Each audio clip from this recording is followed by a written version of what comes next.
Back with breaking news.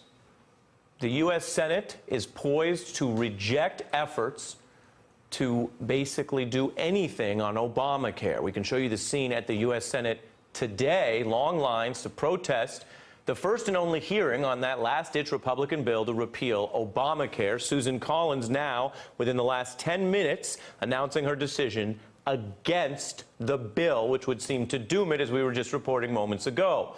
Today's protest is a reminder of how this debate is not just about politics, and that real people speaking out may be what saves Obamacare. Now, not everyone could make it there to the Senate in person, but they're getting heard in other ways. Take Laura Packard, a 41-year-old with a curable stage 4 cancer. She's a self-employed consultant who is on a basic plan through an Obamacare exchange. And since her diagnosis in April, she's racked up over $200,000 total in medical bills, but so far has only had to pay about $250 because of her insurance. Now, this week, President Trump's Twitter account blocked Packard after she made an appeal to him about her condition and the health care bill.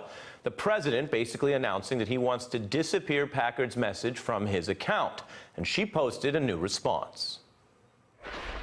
I know I don't look so good. I've been undergoing chemotherapy since May, and it takes a lot out of you. It's really important that you hear us, that you see us. We need the protections of the Affordable Care Act so that people with pre-existing conditions will be covered. We need somebody that will stand up for us rather than selling us out. Many citizens are now sharing Packard's appeal online. But by blocking Packard, Trump, of course, has drawn a lot of criticism, including a legal challenge that basically argues that by blocking her, he's breaking the law. I want to bring in Laura Packard, who joins me now. She's now joined a long list, Stephen King and others, who have been blocked by the president. Trump's effort to disappear these critics, as I mentioned, facing this lawsuit. Ms. Packard, thank you very much for joining me today. How are you? I'm doing well. I just finished up my 11th chemo maybe a couple hours ago, so I'm glad to be here. The president blocked you. What do you want to say to him?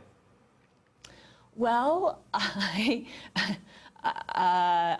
find it both funny and really scary what's going on in our country. But what I want to say to the president and also to my senator, Senator Heller, is that 32 million people will lose their health insurance if this latest version passes, and all of us with pre-existing conditions are at risk.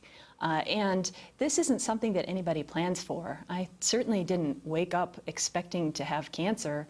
It came as a complete shock to me, but anybody that has a body is at risk for various diseases or even just a bad car accident on the way to work. And that's why everybody needs and deserves affordable, comprehensive health insurance. We have breaking news, as you well know, since you sat down at the top of the hour to join me today and tell us about your experience. Susan Collins announced that she is going to vote against this Trump Care 2.0. That brings it up to 3 Republican no votes and would appear to save Obamacare, although this is not, as you know, the first time we've had these fights. What's your response to that news?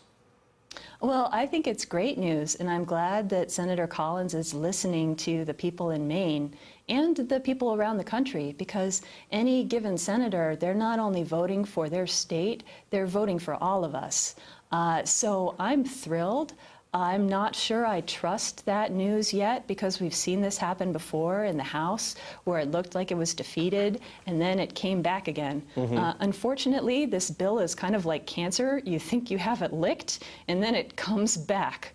But that's why we're continuing to fight for this right through September 30th. Totally hear you on that. I want to read to you something from the First Amendment Center at Columbia that we mentioned is suing the president over this because they basically have the view, quote, the president is violating the First Amendment when he blocks people from a public forum because their criticism of his policies. If the First Amendment means anything, it means a person can't be silenced by a government official simply because the official disagrees with what she has to say. That's Katie Fallow, an attorney there in that suit. I wonder your view of that, because some people say, gosh, there's so much attention on Twitter, or the president uses it too much. We know he uses it to pick fights. You were using it, of course, to try to say something to him. and were blocked. Do you have that view that this might actually be a violation of your free speech rights, the way the president is blocking you? Well, I think as long as the president uses his Twitter account as a part of the presidency of the United States, making official pronouncements and so on, then blocking citizens is removing our access to a part of this government. So I think that not only does it show immaturity and strange choices to be spending your time playing on Twitter when a terrible hurricane is demolishing Puerto Rico and North Korea is threatening us all. I think it's an extremely poor choice of his time to be spending hours on Twitter talking about the NFL or whatever. But apart from that, as U.S. citizens, we should have access to his message, and blocking people because he's having a bad hair day or whatever, I think is wrong. It's fascinating to hear your perspective, and you make it so clearly. I want you to stay with me. What I want to do is bring in Neera Tanden, who has worked for Barack Obama on health care as well as Hillary Clinton, and I'm also joined by the nation's Joan Walsh. Neera, I wonder what you think watching all of this, and if there's anything you want to say to Laura.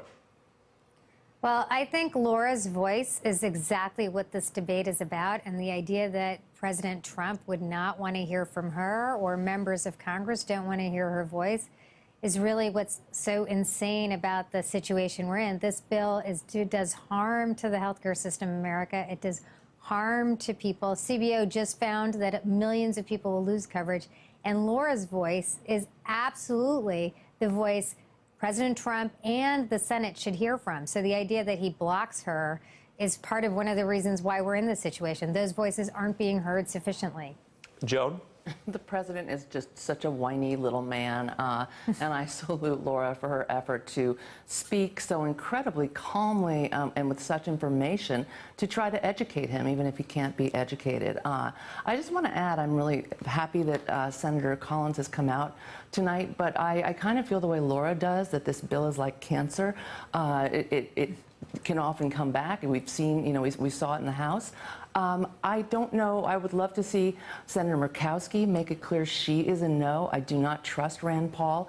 He made a lot of noise last time around and then voted for it. So I don't feel that we're particularly safe yet. And I would also add, last point, Laura's senator, Dean Heller, is not only a voice or a vote for the bill potentially, he put his name on this bill. They named it, but we don't usually say the whole name, but it is the Graham Cassidy Heller Johnson for Ron Johnson, because getting Dean Heller's buy-in was so important to Senator Graham. It's just mind-blowing. He is the most vulnerable Republican senator, as well he should be. This is not going to go over well for him. Well, Laura, go ahead. And I have a word to say about that, too. As my U.S. Senator, I feel extremely let down.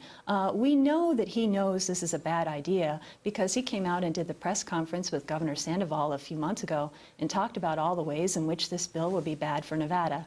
So we know he knows it, and so why is he now putting his name on it and trying to take away insurance from up to 32 million Americans? And put all of us with pre-existing conditions at risk.